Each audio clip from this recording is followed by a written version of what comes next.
October 24th, 2020, a date that will forever be etched in the history of Chinese tech.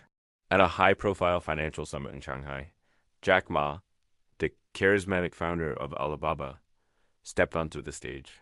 What he said next would not only seal the fate of his own empire, but also send shockwaves through the entire global business community. He was just days away from launching the biggest IPO in history, Ant Group, valued at a staggering $37 billion. But instead of playing it safe, Ma decided to speak his mind. He criticized China's financial regulators, calling the traditional banks a pawn shop mentality. He argued that the existing rules were stifling innovation and holding back the future. To an outsider, it might have sounded like a bold, visionary speech. But in China, it was seen as a direct challenge to the authority of the state. The speech went viral and the fallout was swift and brutal. So, how did we get here? How did one of the most celebrated entrepreneurs in China, a man once seen as the face of the country's economic miracle, find himself in the crosshairs of the very government that once championed him? This is the story of Alibaba versus the Chinese government, and how Jack Ma's empire was silenced. To understand this conflict, we need to go back to the beginning. Jack Ma wasn't born in wealth or privilege. He started as an English teacher, famously failing his college entrance exams twice, but he had a vision. In 1999, from his small apartment in Hangzhou, he founded Alibaba. The idea was simple but revolutionary: create an online marketplace to connect Chinese manufacturers with buyers from all over the world. In the early days of the internet in China, this was a monumental task, but Ma's persistence paid off. Alibaba grew at an incredible pace, and along with it came Taobao, a consumer-to-consumer platform, and Tmall, for business-to-consumer sales. Together, these platforms created a digital ecosystem that transformed how hundreds of millions of Chinese people shopped, sold, and lived. Alibaba wasn't just an e-commerce company. It was a symbol of China's ambition. It showed the world that a Chinese company could compete with and even surpass giants like Amazon and eBay. Jack Ma became a national hero, a rockstar CEO whose rags to riches story inspired a generation of entrepreneurs. He was a regular at global forums, hobnobbing with world leaders and tech titans. He embodied the new, confident, and innovative China. For years, the relationship between Alibaba and the government seemed mutually beneficial. Beijing was keen to showcase its homegrown tech champions as proof of its economic prowess. Alibaba, in turn, benefited from a protected market, free from direct competition from foreign giants like Google and Facebook. The government provided the sandbox, and Alibaba built the castle.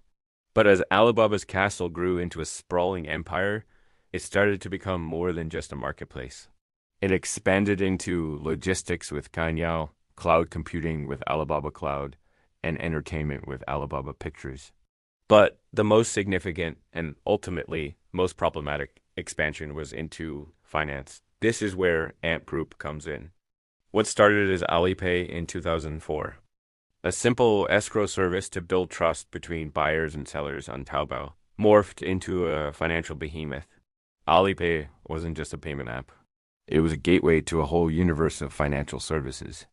You could use it to pay bills, invest in money market funds through Yuibao, get a small loan through Huobai or Jibai, and even get a credit score with Sesame Credit.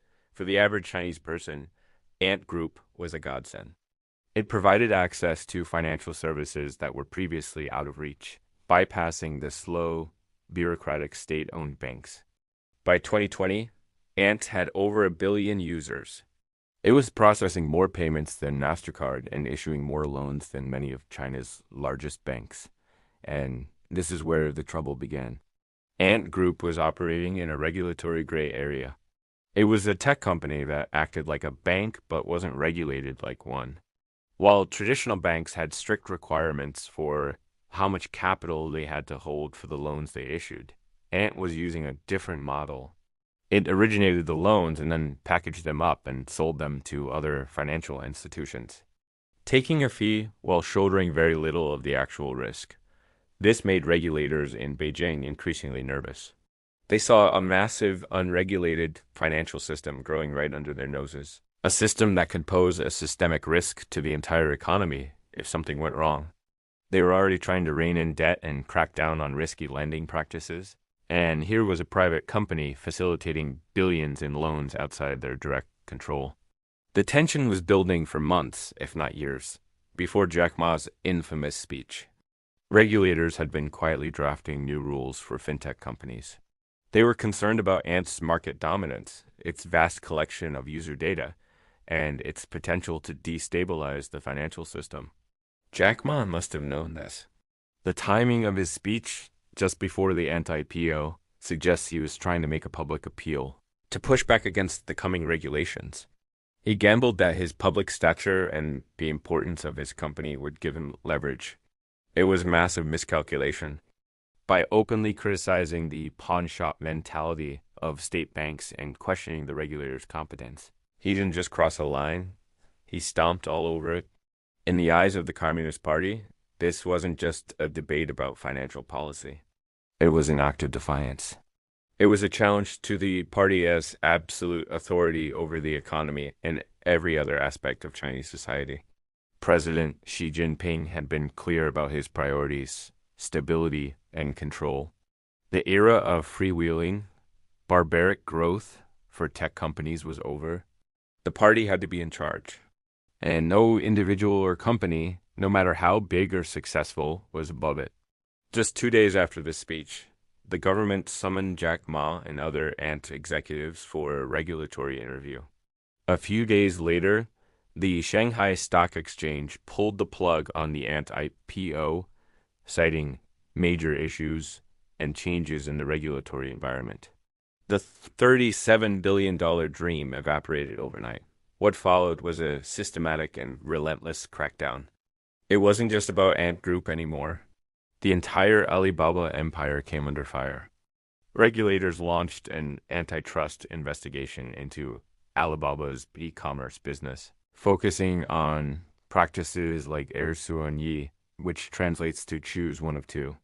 This was a tactic where Alibaba allegedly forced merchants to sell exclusively on its platforms, shutting out competitors like JD.com and Pinduoduo. In April 2021, the hammer fell. Alibaba was hit with a record-breaking $2.8 billion fine for monopolistic practices. But the financial penalty was just one part of the punishment. The real goal was to reassert control. Ant Group was forced to restructure. It had to transform itself from a tech company into a financial holding company, subject to the same strict rules and capital requirements as the banks Jack Ma had criticized. Its most profitable lending businesses were curtailed. Its data was to be shared with the state. The wings of the financial giant were clipped. And what about Jack Ma himself? After his speech, he disappeared from public view for nearly 3 months, fueling wild speculation about his whereabouts. When he finally resurfaced, he was a changed man. The flamboyant, outspoken CEO was gone, replaced by a subdued figure who spoke about education and philanthropy.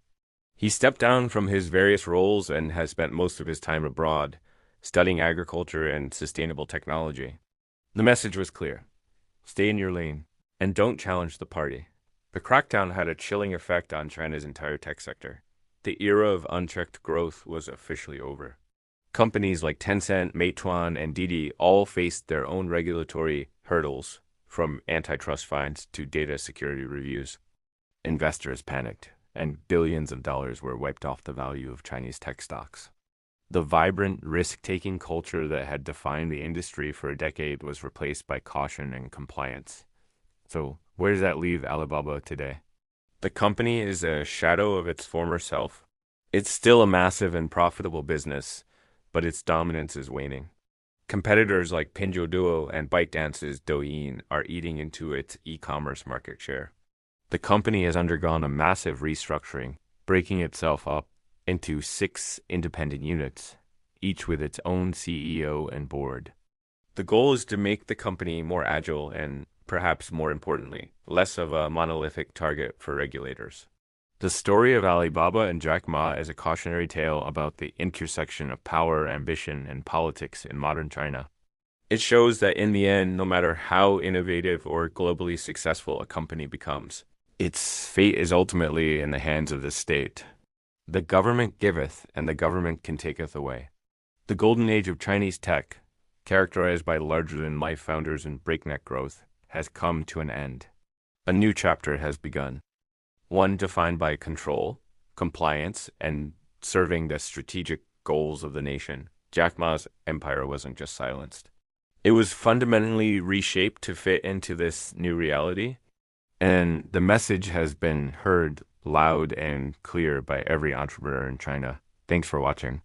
If you found this story interesting, don't forget to like this video and subscribe to our channel for more deep dives into the events shaping our world. See you next time.